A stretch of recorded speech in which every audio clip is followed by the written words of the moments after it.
Breaking, Delhi থেকে জনজাতিদের সুখবর দিতে ব্যর্থ প্রদ্যোৎ। কখন সুখবর দেবেন? এই প্রশ্নের কোনো উত্তর আপাতত নেই প্রদ্যোতের কাছে। প্রদ্যোৎ যেন এখন রাজনৈতিক দার্শনিক।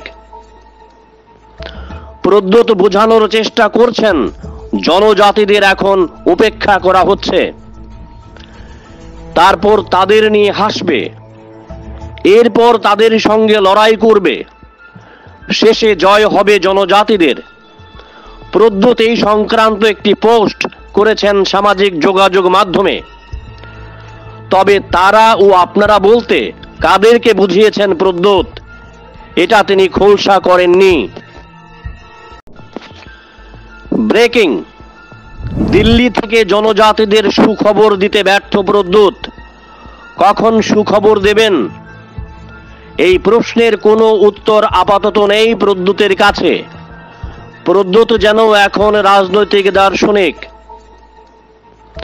প্রদ্যোৎ বোঝানোর চেষ্টা করছেন জনজাতিদের এখন উপেক্ষা করা হচ্ছে, তারপর তাদের নিয়ে হাসবে, এরপর তাদের সঙ্গে লড়াই করবে, শেষে জয় হবে জনজাতিদের।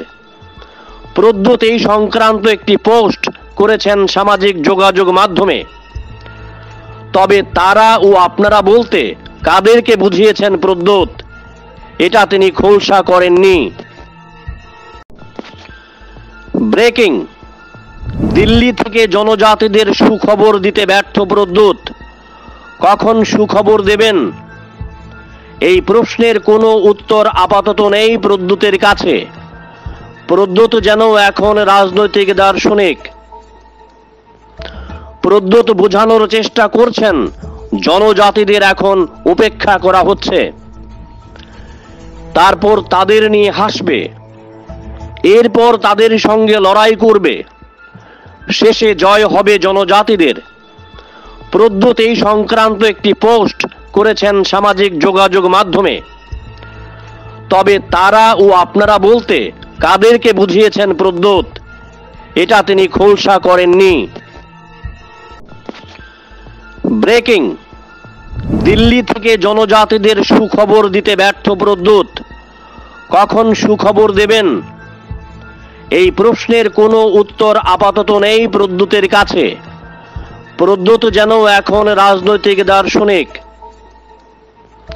প্রদ্যোৎ বোঝানোর চেষ্টা করছেন জনজাতিদের এখন উপেক্ষা করা হচ্ছে, তারপর তাদের নিয়ে হাসবে, এরপর তাদের সঙ্গে লড়াই করবে, শেষে জয় হবে জনজাতিদের। প্রদ্যোৎ এই সংক্রান্ত একটি পোস্ট করেছেন সামাজিক যোগাযোগ মাধ্যমে।